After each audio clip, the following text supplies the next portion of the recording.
क्रिस्त में मेरे बहुमूल्य भाइयों, बहनों एवं बच्चों, आप सबों को जयसु। हमारे प्रभु यीशु क्रिस्त की कृपा, शांति, अनुग्रह, आशीष, बरगद और अनुग्रह सदा सर्वदा आपके एवं आपके परिवार के साथ रहे।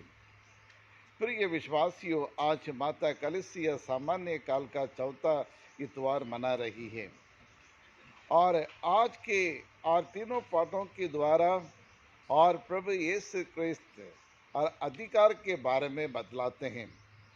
अधिकार क्या होना चाहिए और अधिकार का और उसका कैसे उसको उपयोग करना चाहिए और ये अधिकार किस प्रकार के होना चाहिए, और इन सभी सवालों का आप उत्तर देते हुए हमें एक सुंदर संदेश हमें प्रदान करते हैं। प्रिय विश्वासियों, आज दुनिया के चारों तरफ और हमें यह देखने को मिलता है कि इंसान और एक शांतिमय आनंदमय जीवन बिताने में कितना असमर्थ है। आज चारों तरफ हम देखते हैं और हमेशा युद्ध के बारे में सुनते हैं, लड़ाई झगड़ा, मनमुटाव, द्वेष, जलन और अनेक प्रकार की और इन सभी चीज़ों के बारे में हमको सुनने को मिलता है। लेकिन आज मनुष्य के पास सब कुछ होते हुए भी और एक शांतिमय जीवन बिता नहीं पा रहे हैं। आज मनुष्य के पास क्या नहीं है? धन है, दौलत है, पद है, पदवी है और उसका बैंक बैलेंस है और सब प्रकार की सुविधाएं, फैसिलिटीज उनके पास है। लेकिन इसके बावजूद भी और ना मन में शांति है, ना परिवार में शांति है, ना देश में या दुनिया में या धर्म में और सारे ब्रह्मांड में, यानी सारी दुनिया में, संसार में आज वो शांति नहीं है। शांति का माहौल भी नहीं है। दिन प्रतिदिन और ये परिस्थितियां बदलती जा रही हैं, वातावरण चेंज होते जा रहा है और न सिर्फ मानव जीवन में बल्कि और अन्य प्राणी के जीवन में भी हमें यही देखने को मिलता है कि और लोग आपस में किस प्रकार की एक भावना रखते हैं, किस प्रकार की एक और रंजिश रखते हैं एक दूसरे के बदला लेने के लिए। जी हाँ प्रिय विश्वासियों, लेकिन आज दुनिया में ऐसा कोई व्यक्ति नहीं है जो अधिकार नहीं पाना चाहते हैं। हर एक व्यक्ति अधिकार पाना चाहते हैं। हर एक व्यक्ति एक दूसरे पर शासन करना चाहते हैं, अपना अथॉरिटी को, अधिकार को चलाना चाहते हैं। परिवार में देखिए, आज परिवार टूटने का कारण क्या क्या है? आज परिवार में एक दरार आने का या परिवार में शांति नहीं रहने का कारण, मूल कारण क्या है? आप लोग अच्छी तरह से जानते हैं। पति चाहते हैं और पत्नी के ऊपर मैं अधिकार चलाऊं, पत्नी चाहती है पति के ऊपर अधिकार चलाऊं, बच्चे चाहते हैं माँ बाप के ऊपर मैं अधिकार चलाऊं। देश में देखिए, एक पार्टी, पॉलिटिकल पार्टी दूसरे पार्टी के ऊपर अपना हुक्म चलाना चाहते हैं, सबको अपने मुट्ठी में रखना चाहते हैं, अपना अधिकार चलाना चाहते हैं। जैसे मैं कहूँ वैसे ये भी सुने, वो भी सुने और मेरे समान किसी के पास इतना अधिकार नहीं होना चाहिए। पॉलिटिकल पार्टी इसी के पीछे क्या क्या करते हैं। आज मनुष्य मानव जीवन में और या धार्मिक जीवन में और सारी दुनिया में हमें यह देखने को मिलता है, हर एक व्यक्ति दूसरे के ऊपर अपना हुक्म चलाना चाहते हैं, दूसरे के ऊपर अधिकार करना चाहते हैं और इस अधिकार को पाने के लिए मनुष्य कोई भी हद तक जाने के लिए तैयार है। किसी को मार डालने के लिए भी तैयार है, किसी के परिवार को बर्बाद करने के लिए भी तैयार है, किसी का जीवन को नष्ट करने के लिए वो तैयार है। लेकिन अपने पास पावर होना, अपने पास अथॉरिटी होना, मेरा अथॉरिटी से मैं कुछ भी कर सकता हूँ, यानी मनुष्य की सोच में और इतना बुरा बन गया है, वो स्वयं अपने को देखता है और दूसरों के बारे में जरा सी उनकी चिंता नहीं है और इसलिए सब अधिकार अपने में मुट्ठी में रखकर और दूसरों को गुलाम बनाना चाहते हैं, दूसरों को स्लेव बनाना चाहते हैं। और इसी वजह से आज परिवार में दरार है, परिवार में टूट फूट है, परिवार बिगड़ चुका है और शांति नहीं है, अमन नहीं है, दया नहीं है, करुणा नहीं है, अनुकंपा नहीं है, क्षमादान नहीं है। और इन सब की मूल जड़ जो है और अधिकार, अधिकार की नशा। अधिकार एक नशा के समान है। जैसे एक व्यक्ति दारू पीते से उसको नशा मिल जाती है और उस नशा में सब कुछ वो भूल जाता है करके एक्टिंग करता है, लेकिन ऐसा नहीं है। उसी प्रकार लोग आज जब कोई भी पद क्यों ना हो और कोई भी क्षेत्र क्यों ना हो, हर क्षेत्र में हर एक व्यक्ति चाहते हैं, ये अधिकार की नशा पाना चाहते हैं। और लोग मन में एक और सोचिए, जिसके पास जो अधिकार हैं वो ये सोचने लगते हैं और मैं ही सबसे बड़ा बलवान शक्तिमान मैं हूँ, और इसलिए मेरे पास जो धन है, दौलत है, जो पद है, ये पदवी है, और इससे मनुष्य में अहंकार आ जाता है। तो अहंकार आने के बाद वो किसी के बातों को सुनने के तैयार नहीं रहते हैं, और जो वो सोचते हैं वही सही है, जो मैं कहूँगा वही सही है। और इस प्रकार की और एक विचारधारा आजकल और हर एक मनुष्य के मन में उत्पन्न होने लगे। लेकिन इसी प्रकार आज के सुसमाचार हमें देखने को मिलते। संत मार्क सुसमाचार अध्याय 1 पद संख्या 21 और 28 तक है। वहाँ कफरनहूम में एक सभागृह में और प्रभु यीशु क्रिस्त अपने प्रवचन दे रहे थे। वहाँ एक अबदूतग्रस्त एक व्यक्ति आते हैं और प्रभु यीशु क्रिस्त उस अबदूत व्यक्ति को ऊपर उसको डांटते हुए कहते हैं, और चुप रहे और इस आदमी से बाहर निकल जाओ करके। और प्रभु यीशु क्रिस्त के और उसको शैतान को डांटते हैं। शैतान उसको झकनाझोर करते हुए और उसे बाहर निकल जाता है। प्रभु ने अनेक लंबी लंबी प्रार्थनाएं उसने नहीं कही, सिर्फ 2 शब्द उन्हें कहा, चुप रहे और इस मनुष्य बाहर निकल जाओ।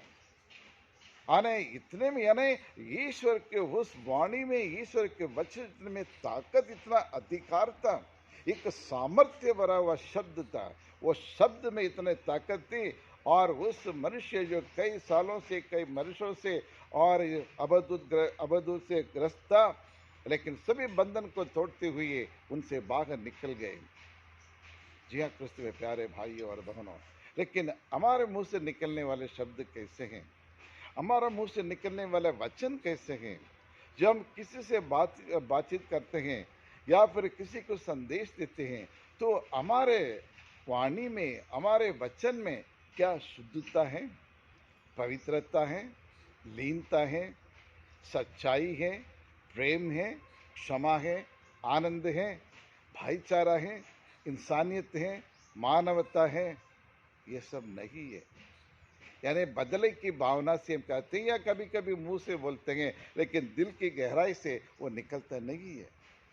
लेकिन जब हम एक शब्द कहें दूसरे सामने वालों को, और उसको हिम्मत देना चाहिए, और सामने वालों को और ऐसे लगना चाहिए कि एक औषधि के रूप में उनके जीवन में कुछ परिवर्तन लाने का शक्ति उसे मिलना चाहिए। और हमारे वाणी दूसरे के लिए एक आदर्श वाणी बनना चाहिए, आदर्श वचन बनना चाहिए, और उसे किसी को भला हो जाए। लेकिन अक्सर ऐसा नहीं है प्रिय विश्वासियों। और यहाँ फरीसी लोग, सदुसी लोग प्रभु यीशु से सवाल पूछे कि इस मनुष्य को और ये अधिकार कहाँ से मिला है। लेफ्ट एंड राइट प्रभु यीशु के साथ और ये लोग बातचीत, वाद विवाद करते हैं, पूछते हैं ये अधिकार किसने दिया है तुमको, कहाँ से मिली है। प्रिय विश्वासियों, फरीसी सदुसी लोग के इस प्रकार सवाल प्रभु से पूछ रहे, क्यों पूछते थे, उसका बैकग्राउंड क्या है? और ये इसलिए पूछते हैं, यहूदी समाज में अधिकार सिर्फ 3 प्रकार के अधिकार होते हैं, और ये 3 और रास्ते से ही और 3 मार्ग से ही उनको अधिकार प्राप्त होता है। सर्वप्रथम जो धर्म गुरु हैं, द हाई प्रीस्ट, सिर्फ उसी का पावर है, और उनके पास धन दौलत है और सब कुछ शासन करने का और अधिकार उनके पास है। अधिकार धर्म गुरु का, only the high priest has the power to rule. और दूसरा पारंपरिक, यानी परंपरा से चली आ रही है, यानी फैमिली के द्वारा राजा, फिर उनके बच्चे, फिर किस प्रकार परंपरा से चली आ रही है। जैसे बाइबल में हम देखते हैं याचक वर्ग, सिर्फ याचक वर्ग, लेवी वर्ग ही और याचक बन सकते हैं, गुरु बन सकते हैं, अन्य लोग नहीं बन सकते हैं। इसलिए वो फैमिली से, वो परिवार है और परंपरा से उस लेवी परिवार से ही और एक गुरु बन सकते हैं, याचक बन सकते हैं।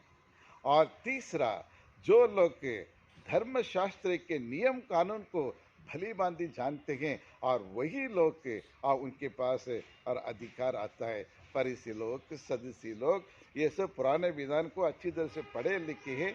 वो लोग एक एडवोकेट के समान है, सब रूल्स एंड रेगुलेशंस और सब कुछ जानते हैं। चाहे इसी के अलावा कोई तीसरा चौथा नहीं हो सकता है। लेकिन प्रभु यीशु ये तीनों कैटेगरी में एक भी कैटेगरी के नहीं है।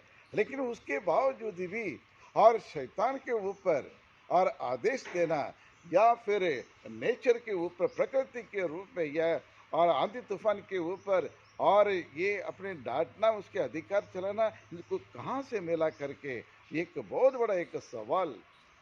वो लोग तो उस और अबदूतग्रस्त उसे निकलते समय उसको देख, उस घटना को देखकर, चमत्कार को देखकर और अचंभ में पड़ गए, आश्चर्यचकित हो गए, चकित रह गए। हाँ, लेकिन प्रभु यीशु से पूछने की हिम्मत भी नहीं था। लेकिन फिर भी और यीशु कहते, इनको अधिकार कहाँ से मिला है, किसने ये अधिकार, ये सामर्थ्य उन्हें दिया है करके पूछते हैं। लेकिन प्रिय विश्वासियों, हमारे प्रभु यीशु क्रिस्त नम्रता से, विनम्रता से और ये सवाल, इन सभी सवालों को उत्तर वो देते हैं। इसलिए क्रिस्त में प्यारे भाइयों और बहनों, और यूहन्ना सुसमाचार अध्याय 14 और 7 और पद संख्या 16 में हमने देखा, जो कुछ मैं करता हूँ ये मेरा नहीं है, जो कुछ मैं प्रचार करता हूँ, जो वचन मेरे मुंह से निकलता है, और ये जो चंगाई मैं करता हूँ और मेरे द्वारा नहीं, लेकिन जिसने मुझे इस संसार में भेजा है और उसी का है करके और प्रभु यीशु क्रिस्त कहते हैं।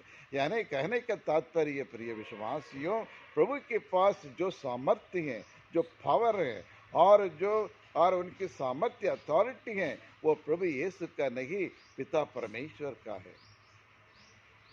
और इसलिए और दूसरी जगह पे प्रभु यीशु क्रिस्त कहते हैं, जो कुछ मैं करता हूँ और मैं अपने मन से नहीं करता हूँ, जब ऊपर से आदेश आता है, परमपिता परमेश्वर से आता है, वो इसी से मैं ये सब करता हूँ करके प्रभु यीशु क्रिस्त और यूहन्ना सुसमाचार 14 और 10 में वो कहते हैं।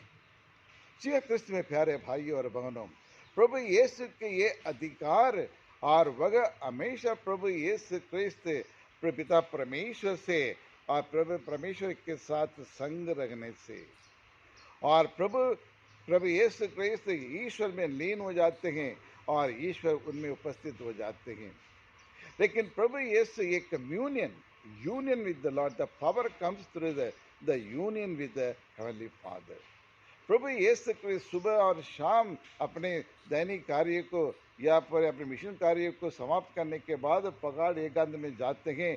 वहाँ जाके ईश्वर के सानिध्य में, ईश्वर की उपस्थिति में वहाँ प्रार्थना करते हैं। प्रार्थना द्वारा और दोनों के बीच में एक अच्छा रिश्ता बन जाता है और ईश्वर में और लीन हो जाते हैं और ईश्वर के साथ एक अटूट संबंध बन जाता है। हमारे दैनिक जीवन में भी हमें भी ईश्वर का अधिकार पाने के लिए और इतवार के मिसा बलिदान में रोज डेली बाइबल पढ़ने से और मनन चिंतन, ईश्वर के वचन के ऊपर मनन चिंतन करने से हमें यह शक्ति, एक अथॉरिटी, पावर हमें प्राप्त होती है। और दूसरा, प्रभु यीशु क्रिस्त कभी भी वो अकेले अपनी मन मर्जी के और मालिक नहीं था। वो हमेशा और प्रभु के और ईश्वर के जो आदेश देते हैं, ईश्वर के आदेशों को वो सुनते थे और ईश्वर के आदेशों को पालन करते थे। और उसी प्रकार हमारे दैनिक जीवन में भी या पारिवारिक जीवन क्या हो, लेकिन ईश्वर जो अधिकार, जो शिक्षा हमें देते हैं, उस शिक्षा को ग्रहण करना और उस शिक्षा के अनुसार जीवन यापन करने से ही और हमें एक शक्ति और बल हमें प्राप्त होता है। जी हाँ, कृष्ण में प्यारे भाइयों और बहनों, इसलिए ईश्वर के पवित्र वचन को सुनना, ईश्वर के और उस आदेशों को स्वीकार करना, उसे मानना और उसी के अनुसार जीवन यापन करने की कोशिश करना, इन्हीं के द्वारा हम भी ईश्वर के सामर्थ्य को हम ग्रहण कर सकते हैं, हम पा सकते हैं। और तीसरा, और जब हम अपने भाई बहनों में प्रभु यीशु को पहचानते हैं, जब अपने भाई बहनों को या अपने पड़ोसियों को और उनकी सेवा करने से, उनकी भलाई करने से, और हम प्रभु यीशु को उनमें पहचान कर सकते हैं। इसी तरह यदि हम भी करेंगे तो हमें भी वह सामर्थ्य मिल जाएगा, शक्ति मिल जाएगी, और जो कुछ हम मांगेंगे आपकी सारी मांगे ईश्वर उसकी पूरा करेंगे। जी हाँ प्रिय विश्वासियों, लेकिन ये अधिकार किसके लिए दिया गया है? ये अधिकार किसी को नाश करने के लिए नहीं, किसी के धन दौलत को छीनने के लिए नहीं, और किसी के ऊपर कंट्रोल करने के लिए नहीं, या दिखाने के लिए कि मैं और मेरा पार्टी मैं कितना और ताकतवर हूं करके ये दिखाने के लिए नहीं, बल्कि सेवा करने के लिए। The power and the authority is given to serve the people. यही उसका उद्देश्य, अधिकार का उद्देश्य है। लेकिन दुनिया और हर क्षेत्र के लोग, हर जाति धर्म के लोग इसको मिसयूज करते हैं, द वर्ड अथॉरिटी और द सुपीरियर। यानी सुपीरियर अथॉरिटी का मतलब सेवकाई का काम करना, सेवा करना है, और सेवा करने के लिए ही ये अधिकार दिया जाता है। इसलिए मत्ती सुसमाचार अध्याय 10 और 8 में देखिए, और प्रभु यीशु अपने शिष्यों को अधिकार देते हैं, जाओ रोगियों की चंगा करो और मुर्दों को जिला दो, अबदूतों को निकाल दो, और ईश्वर के राज्य की घोषणा करो करके, यानी अच्छे भले कार्य करने के लिए। और प्रभु यीशु क्रिस्त अपने अथॉरिटी, पावर यानी सामर्थ्य और अधिकार को देते हैं। लेकिन आज हम अपने दैनिक जीवन में, पारिवारिक जीवन में, या फिर सन्यासी जीवन में इस पावर को, अधिकार को, सामर्थ्य को, या और इसको किस तरह से हम हैंडल करते हैं। तो आइए हम ईश्वर के सामने अपनी गलतियों को स्वीकार करते हुए, और अब तक ये गलत तरीके से हमने और इस अधिकार को हमने प्रयोग किया है, उसके लिए ईश्वर से क्षमा मांगे, माफ़ी मांगे।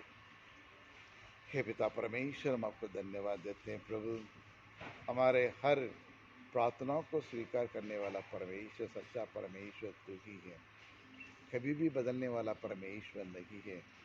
हम भले या बुरे, लेकिन हर परिस्थिति में और हमें स्वीकार करने वाला परमेश्वर आप ही है प्रभु। आज सारी दुनिया के लिए प्रार्थना करते हैं, चारों तरफ अन्याय और अत्याचार और लड़ाई झगड़ा युद्ध चल रहा है। इंसान को आज के ज़माने में जीना उतना आसान नहीं बन रहा है, और इस दुनिया में पाप में, ये जीवन में जीना कठिन होते जा रहा है दिन ब दिन। लेकिन सबको ठीक करने वाला एक ही व्यक्ति है, आप ही। ये दुनिया की सृष्टि करता है, हमारा उद्धार करता है प्रभु। शांति देने के लिए, शांति का पैगाम बन कर संसार में आए। आज इस सच्ची शांति को अनुभव करने के लिए हर एक मनुष्य के हृदय तड़प रहा है। आओ प्रभु, कभी देर मत करना।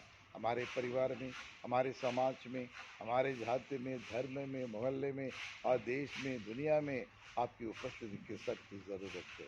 ये प्रार्थना करते हमारे प्रभु यीशु क्रिस्त के द्वारा।